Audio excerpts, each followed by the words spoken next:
Have you ever known someone who, when they were young, desperately wanted to be seen? Working hard, pushing constantly, measuring everything by what others thought of them. Then one day, you ran into them again, and they had changed.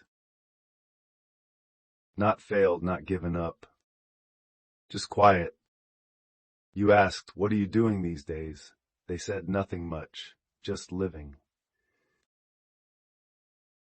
You wondered, did they finally figure something out, or are they just tired? Maybe those two things aren't opposites. Odysseus took 20 years to get home. And the man who arrived wasn't the same one who left. Let me go back. Odysseus was the most intelligent man in the entire Trojan War. The Trojan horse, his idea. In the Cyclops' cave, he escaped through pure cunning. At sea, again and again, he survived places no one had any right to survive. Not brute strength, not divine power, just his mind. That mind gave him a position no other Greek hero had. Not the strongest, but the hardest to defeat. He also did things that weren't exactly heroic. He lied, he calculated. In the most desperate moments, he put himself first. But he kept moving, always toward home. He came back, destroyed the suitors, reunited with his wife, fought alongside his son. And then, the story ends there. I want to say something here that almost never gets said. The Iliad is a young person's story. Achilles wants glory, Agamemnon wants power, Paris wants the woman he wants. The central question of that world is, how do I make the world remember me? The Odyssey asks something else. It asks, if the world forgets me anyway, what do I have left? When Odysseus was young, he used his intelligence to conquer one obstacle after another. He loved winning. He loved making sure people knew he had won. Remember the Cyclops? The ship was already sailing away. He was already safe, and he still couldn't stop himself. He leaned back and shouted his own name into the darkness. It was me, Odysseus of Ithaca. That impulse cost him 10 years. But that was the young Odysseus. 20 years later, the man who came home, did he still want to shout? I don't think so. The psychologist Carl Jung, studying the second half of human life, said something that stayed with me. He divided life into two halves. In the first half, people move outward, building identity, status, achievement, working to be seen by the world.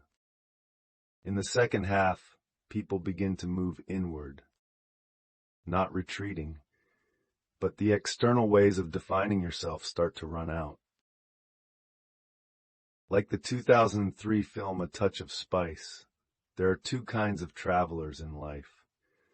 Those who look at a map, they want to leave. Those who look in a mirror, they want to come home. You reach a position you worked for and find it doesn't satisfy the way you thought it would. You acquire those things and they don't give you real peace. And you start to ask, what do I actually want? Odysseus' 20 years of drifting, that was this process. Not punishment, but a long journey from a man who needed the world to see him, slowly back to a man who just wants to go home. Young, you want to be seen. Later, you realize that living quietly is already hard enough. Odysseus had many chances to stop, many opportunities to stay. The goddess Calypso kept him on her island for 7 years. She offered him immortality. She said, "Stay with me. You can live forever."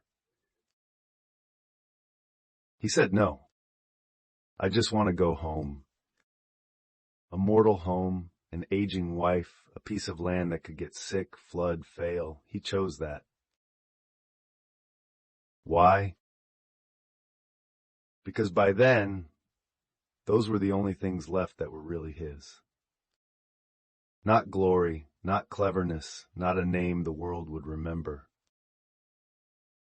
Just family and sleep, quiet.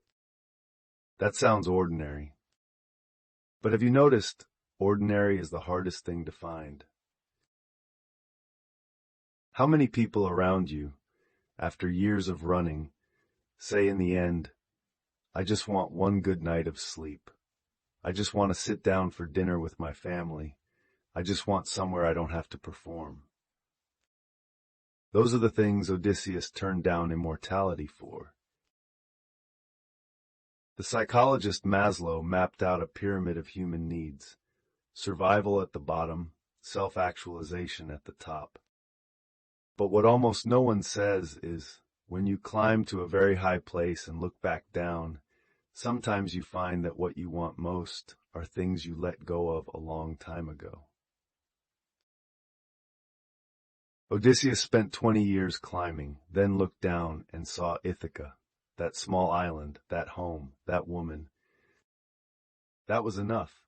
Have you ever known someone very capable who one day suddenly went quiet? Stopped trying to prove things everywhere. Disappeared from the places where people announce themselves. Stopped needing everyone to know how important they were. You might have thought they gave up. But maybe they just arrived somewhere, a place where they no longer needed other people's eyes to confirm that they exist. That's not losing. That's a kind of quiet that's very hard to reach.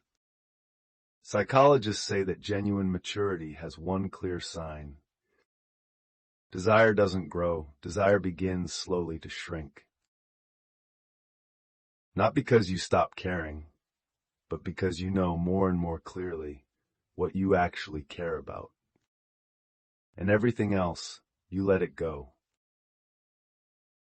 Odysseus needed 20 years to find that let it go. What about you? The Iliad is an epic about the young. It asks, how do I leave a mark on this world? The Odyssey is an epic about the grown.